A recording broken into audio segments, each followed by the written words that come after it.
Well, thank you for this opportunity to be part of this distinguished panel. There are a lot of soldiers on the panel, so this sailor is a bit in awe of the things that have been accomplished by these officers. I will say that I didn't know there was such a thing as Jewish geography, and when I heard, because my father was Jewish, it's clear that I need to get involved in that game, and I intend to do that. But when I heard the succession of command and being commanded between the two American generals here, I wasn't sure whether it was Jewish geography or incest.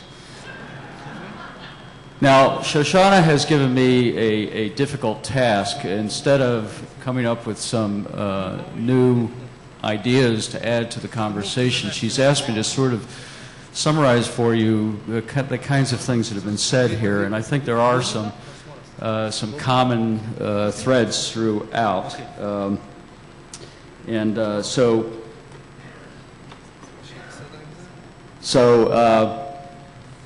And I've been asked to make it short, so I'll do that. A great deal of what was said throughout here has to do with what, particularly the IDF talks about this quite a bit. What is the reality on the ground? What are you actually dealing with? And the reality on the ground now is different than it has been in the past, as you've heard. This new form of warfare is an enemy that is a pretty smart enemy. He's an enemy that is both agile and flexible. Agile means that he can change his tactics fairly rapidly. He's flexible in that he can swing from one tactic to another depending on what we do. And I think part of the problem that we've got with an enemy like that, whether it's whatever the asymmetry is that we have to be able to move faster than he does, and that's one of the challenges that I think you've heard discussed throughout here.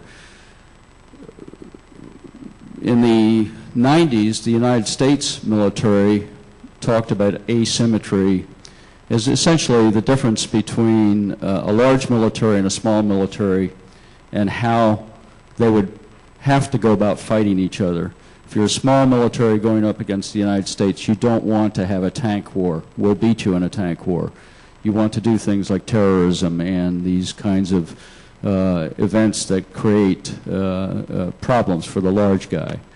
If you're the large guy, you want to get inside the other guy's decision loop, and you want to have the kind of intelligence that we were talking about earlier, where you can understand what your enemy is doing and react very quickly. We've evolved now into this century into a problem that we haven't really come to full grips with yet, and that's asymmetric strategy. Our strategy is still, appears to me to still be, we need victory in the traditional sense. We need to go and beat our enemy and have them surrender and come up with a peaceful end of the time when they agree to our terms. We have an enemy who apparently doesn't have the same strategy. An enemy who wants to use time on their side, who wants to sway opinion, even our own public opinions, so that we get tired of fighting this enemy and withdraw from places. And we've seen us do that on a number of occasions. At the same time, it is critically important for particularly Israel, because of the neighborhood that this great country is in, to have a very strong deterrent posture.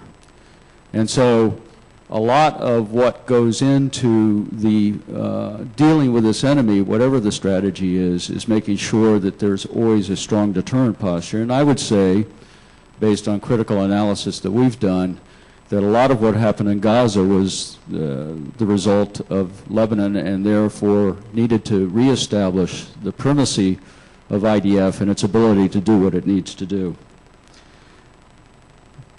I won't go through details of what everybody said, but I will say that that's part of what's going on with us as well. President Obama took about 3 months, as I recall, to figure out what he wanted to do after General McChrystal gave him his recommendations about the war in Afghanistan. To simplify that down to its simplest terms, that was a decision between the two subjects of this panel, counterterrorism and counterinsurgency. Counterterrorism is you go and you kill terrorists, and then you withdraw when you've killed what you consider to be enough terrorists. It's not particularly strategic, although it can be if you kill enough, but it is cheaper and easier.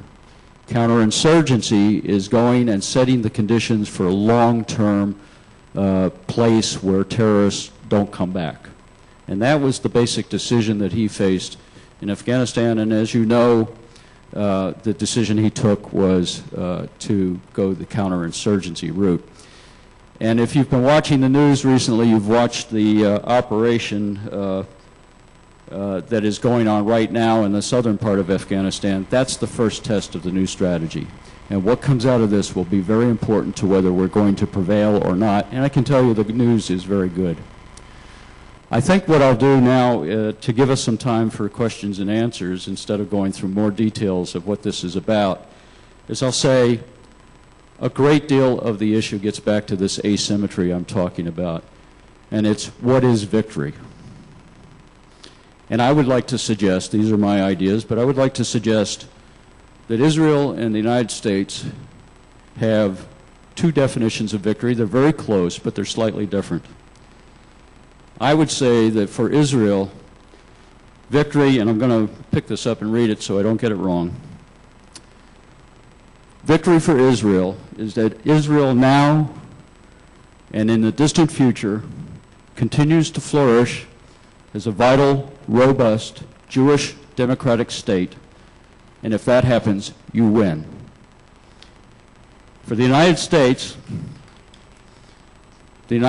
continues as the world's beacon of hope, and both of us export our values around the world, and we win. And I'm convinced that there will be, in this war that we're fighting now, this global war,